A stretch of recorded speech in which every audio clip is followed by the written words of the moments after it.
Hello, beautiful people, and welcome to the next takeover video. In this video, I'm going to talk to you about art journaling. When I first heard about art journaling, I just did not get it. I didn't get that you would spend all that time painting, coloring, designing, and then you would close the book and put it on your shelf. I just didn't get it. I had been working with greeting cards, creating greeting cards, and I find that greeting cards have a purpose. They're an opportunity for someone to write a personal note and just make you feel special with a card that looks like you or looks like them or has some special meaning. So with art journaling, I just didn't get it. So after a while of watching other people create in their journals, and in particular, I have a friend on Facebook, Trish, she would talk about the joy that she got from creating in her journal and the techniques that she learned. And so I started paying attention and I said, well, I'm going to try this art journaling thing. So I took a class with Joanne Sharp. I bought my first mixed media art journal and I just began to enjoy it. I loved the idea of creating something not for posting or selling, but just for me, and the peace that I got from that and the comfort that I got from that. And I think I became more adventurous or risky in my designs because it wasn't something that I was trying to sell or to post on social media. So long story short, which is too late, I'm going to share a few of my journals with you because over the years I have now collected quite a few. I've even made some. So I'm going to start with a couple journals that I use for drawing. This is one that I put my own paper in, just copy paper. It's actually laser copy paper. After I took a class actually with someone, she suggested this paper for the technique for her class, which is Gabrielle. Brookie, there she is. She suggested the laser paper because for the technique that she was showing, it actually worked really well. So, so I created this journal with these discs, and I got one of these punches so I could add paper into it. And so I do a lot of my drawing. Faces. I actually dedicated this to faces. I dedicated this little journal to faces and practice drawing in here. And so I'm showing you the good, the bad, the ugly, because not everything I draw, for all of us, it's true. I think even professionals, is perfect the first time. So I also keep notes in here when I take classes. I used to have a separate notebook, but then it would be like, where's that notebook that told me how to do that goes with this drawing? So now I just put the notes right in the book where I'm taking the classes. So that's one type of drawing book that I have. And another one is, I've subscribed to Art Snacks, and so this is their brand that they send out or that they make available. And so practicing, I like urban sketching, so I practice that. I like practice drawing characters, and it's just whatever I want to practice. These are my journals to do that in. I also have some homemade journals. So this one is just sewn in the center with some whatever that bookbinding thread is, that special thread. I'm not a bookbinder, I'm a faux bookbinder. And then I bought the material and I just do the best I can. But this is just a little journal that I kept for, actually I like watercoloring in this journal. So this has hot press watercolor paper, and it also has some kind of thin, like I don't think it's rice paper, I can't remember what kind of paper it is, but it allows me to do some watercoloring, but it's not real thick, so it will show through on the other side. But I don't mind because this is just my practice journal, so I like to play in here with colors. Here's some of the I want to say homemade, I guess they are homemade watercolors that I purchased from an Etsy shop that has this really pretty shimmer in it. I just love that shimmer. So these are just some of the journals that I have with drawing and coloring. So some of the other things I wanted to show you is I take classes I take a lot of classes because I love learning. I'm a lifelong learner. So this was a particular class that I took with Addie, and I'll put some of these links in the comments so you know who the people I learned from. So Addie actually taught this class on face with darker skin, and so I just love how this particular piece turned out. And I used a combination. I think one of the things that attracts me to it is I used a combination of like a flat paint and also a glossy paint, like golden glossy. They also make a flat, but just the contrast of the glossy and the flat, I think just really makes a nice result.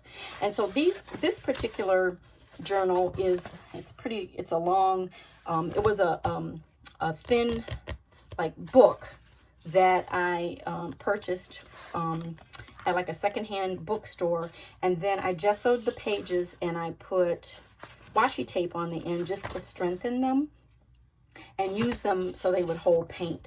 So I purchased this book actually for a class I was taking with Jane Davenport, and then also put on the cover something that a class I was taking with Addie I really liked, so I painted here.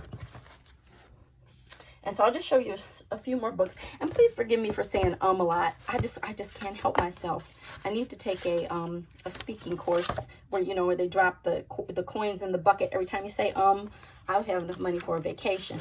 So here's another journal, another type of journal. This one is from Jane Davenport, actually, that it has hot press and cold press watercolor paper. So like on one side it's a hot press, on the other side it's a cold press. So it holds paint, watercolor and paint really well. Pencil, it's just a really nice journal. So this one is pretty new. I just started actually this journal for a class I'm taking with James Luke Burke. I'll put his link in the comments as well. And so this is a mixed media journal, and in this one I actually created a lot of different backgrounds just waiting for something. And this was again a class I took. You're going to think I'm a class enthusiast, which I am. I love learning. But in the class, she was telling us to just create these pages with watercolor. Just drip it, interesting watercolor that you could paint on later. And so, like, this is an example. I just created the background and then I did a face on top of it. And this one I decided to write on top of it. So, of course, in some of my journals I have writing along with the artwork, and I have a couple other journals that are just writing with doodles. I can't just write on a page. I have to doodle. So this is one of my favorite journals, actually. This is like mixed media paper, and this is one that I've created a lot of my faces in. So, like, for example, this woman, I have her on a greeting card, and this again has a combination of some flat paint and some glossy paint, and to me it almost looks like 3D. It gives it some depth, so I really like it. This picture right here, this is my daughter. I actually have posted this, and I get a lot of compliments about it. I actually drew her in Procreate and then printed it out like you would a digi stamp on Copic friendly paper, cardstock, Copic friendly cardstock, and colored her with Copic markers. And I really like how she turned out. I know I'm biased because that's my baby. This is another digi stamp, something that I drew, and then I colored the women with markers. And then here's another one of my girls that I created a greeting card from. And now that I think about that as I'm talking through this, I think I use pretty much the same paint on their faces, which is that flat paint. It's a flat paint or matte paint from Golden. And then I use different things like markers. I think this was a paint marker for her hair. And this was some acrylic paint. Her shirt right here, I think it was some old acrylic paint too, because it's really got a lot of texture here. And I think that it was like thickening up or drying over on the side. And so here's another woman that I created greeting cards from.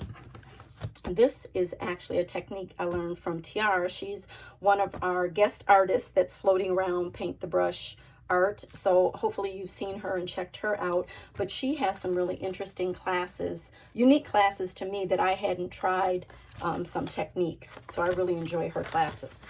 So that's just, was there anything else interesting in here? Oh, and another thing that I have tried lately is having a dark background and painting a face on it, just to see what it's like, what the experience is, and how pencils, you can use pencils that will show up in a different way than if you start on a white piece of paper. And so I got just a couple more that I'm gonna share with you. This was just a little Strathmore journal that I could practice in and practice. I really like practicing faces. They don't always come out the way I want them to, but over time they've been more predictable. One of the things that Jane Davenport says that I really appreciate is she said, well, let's just start drawing a face and see who falls out.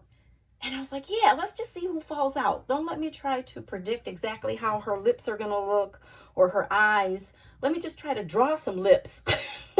And it might be some, you know, interesting lips, full lips, or curvy lips that I like, that I could not have imagined directly, but by just drawing and practicing, something comes out that I like. So this is actually another technique I learned from Tiare, drawing on and painting on a CD. And so just some other faces.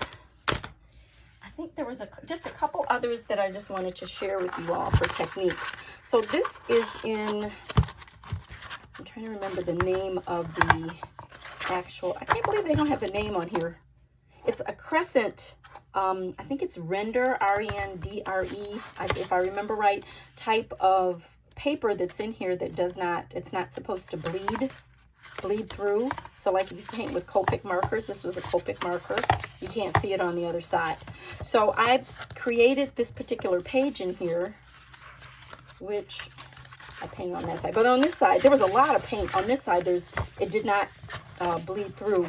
I used stencils and paint and markers and some kind of heavy paint on her hair. And I just really like how this page turned out. I did a lot of layering.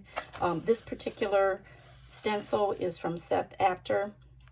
It's a Stencil Girl stencil. And just some things you make, you know, you think, oh, I really like how that turned out. And then I just want to share one more thing that's not faces. I do other stuff that's not faces too. So this was a class I took with Addie on creating these beautiful textures on pages and the depth that she does. And so this is the page. I'm sharing a page that I really like how it turned out, that I would have never thought how to do this on my own. And so another reason I like taking classes is you learn so many different techniques that you can apply for just that art piece that you make in the class, or in other work that you come up with, a combination of techniques that you learn. So thanks for watching this video, and thanks for watching and looking at my variety of art journals, something I thought I'd never do but end up loving, and I do have more. Please don't judge me. Please don't. I do have more art journals because I've found that not only is it joyful for me, but it helps me manage my emotions when I'm having challenges. Being able to color, to write, to draw, to just be in that moment of creativity has been very helpful for me. Take care and stay positive.